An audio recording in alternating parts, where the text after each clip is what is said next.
בין פורים לפסח, למסמך גאולה לגאולה, שזה הזמן הכי טוב לדבר על מישהו גאולתי ומשיחי, ורוצה משיח עכשיו, שזה ריש לקיש.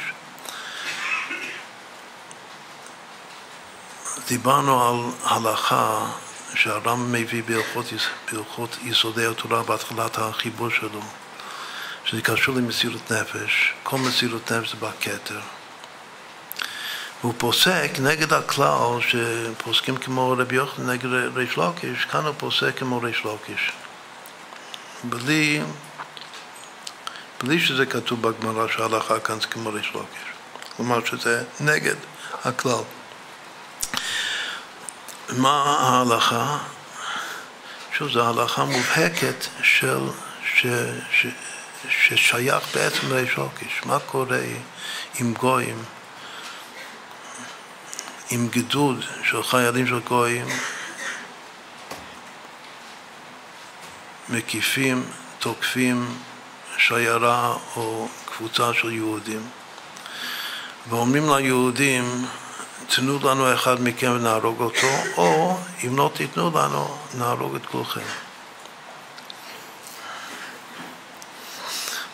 אז אם אומרים ככה, ולא מצביעים ומזהים מישהו מסוים שהם רוצים, שהם כאילו שחייב להם, אז לכולי עלמא, גם רבי יוחנן, גם ריש לקיש, שניהם מסכימים שאסור, אפילו שיהרגו, זה נקרא ייהרג ואל יעבור. אפילו שיהרגו כל היהודים חס ושלום, לא מוסרים נפש אחת מישראל להיהרג. אבל מה הדין אם הגויים מצביעים על מישהו מסוים? ואומרים שאנחנו צריכים אותו.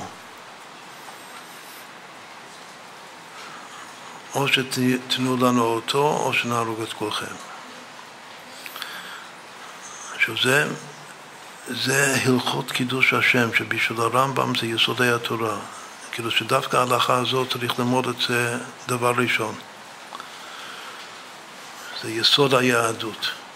אפילו שבעזרת השם לא נצטרך לקיים את ההלכה הזאת אף פעם, אבל ללמוד אותה, שזה כבר לקיים. דרך אגב, מי אמר, זה עוד מאמר מאוד חשוב, מי אמר שכל העוסק בקורבן עולה כאילו הקריב עולה, שעצם הלימוד זה כל כך תקיף וחזק, שהלימוד בעצמו זה כמו מעשה, כמו שהקרבת את הקורבן. ושוב, זה ריש לקיש, זה דעה של ריש לקיש. לכן זה מאוד מאוד חשוב ללמוד הלכות, גם הלכות שלא נצטרך אותן בפועל, שזה קיום. לכן כתוב שתלמיד חכם אמיתי, מי שלומד תורה, כל מה שהוא לומד הוא צריך לצייר את זה, כאילו לעשות סרט מול העיניים שלו, כאילו שהדבר מתקיים ממש. אז הוא מבין את זה נכון, ואז ההבנה שלו זה נחשב לו כמו קיום בפועל ממש. אז שוב, אז אומרים, תנו לנו פלוני, או שנהרוג את כולכם. מה הדין? הדין הוא, כאן זה המחלוקת. שרבי יוחנן אומר שימסרו לו, אותו אחד, וריש לקיש שלנו חולק עליו, ואומר שלא ימסרו, אלא אם כן הוא חייב מיתה. כמו שבע בן ביכרי, שהיה חייב מיתה, הוא מרד בדוד המלך. וכל מי שמורד במלכות, מלכות בית דוד במיוחד, הוא חייב מיתה.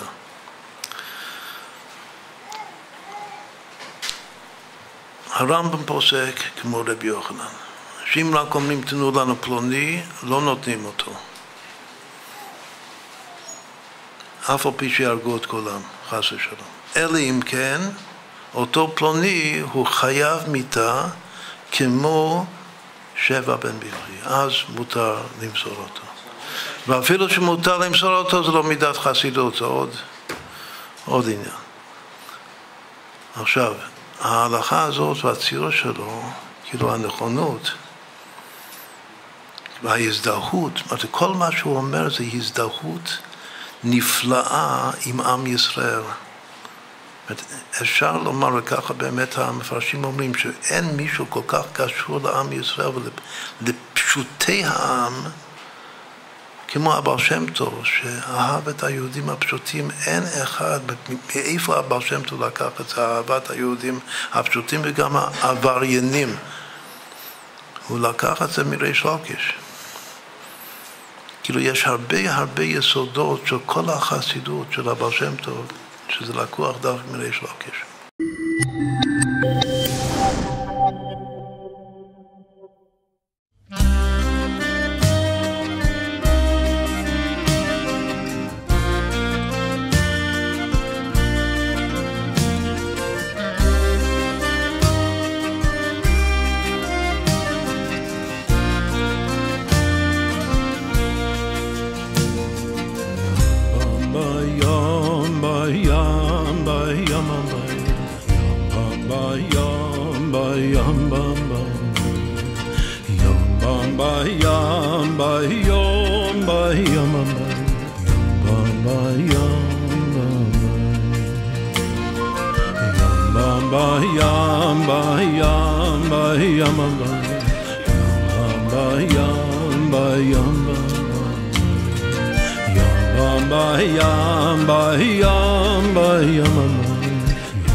יש פסוק נותן נשמה לעם עליה. השם נותן נשמה, זה כמו נשמה יתרה, לעם עליה. מהפסוק הזה לומד ריש לקיש נגד רבי יוחנן ועוד החכמים שלומדים את זה בצורה אחרת, שתחיית המתים תתחיל מארץ ישראל.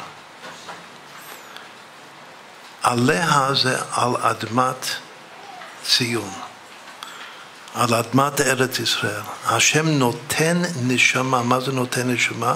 שהוא מחיה את המת, מחיה את המתים ומחזיר את הנשמה לתוך הגוף של המת.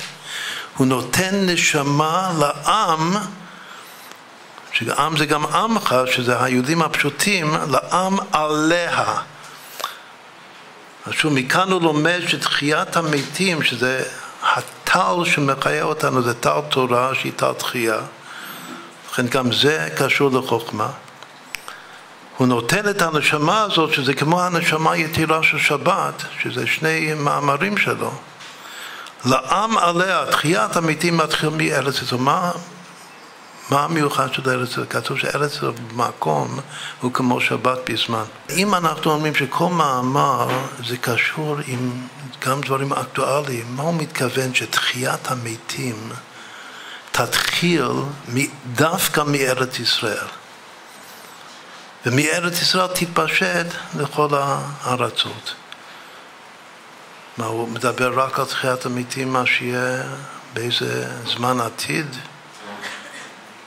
לא, הוא מתכוון גם, ויכול להיות שמתכוון בעיקר, שעכשיו תחיית האומה, שתחיית האומה חייבת להתחיל מארץ ישראל, מהיהודים שיושבים בציון כאן בארץ. אי אפשר לצפות שתחיית האומה תתחיל מחוץ לארץ. עכשיו, בדורנו, אם מישהו ישאל, אבל תחיית האומה במאות שנים האחרונות זה כן התחיל בחוץ לארץ, זה התחיל עם הבעל שם טוב, תחיית המתים. אז מה נאמר לו? נאמר לו שמסורת אצל חסידים שהבעל שם טוב, וככה כל תלמידיו הגדולים, המקום שלהם זה המקום קדוש בקדושת ארץ ישראל. וזה לפי היסוד של הבעל שם טוב, שבמקום מחשבתו של האדם שם הוא נמצא ממש. מי כמו הבעל שם טוב והבאים אחריו, שכל המחשבה שלהם הייתה תקועה בארץ ישראל.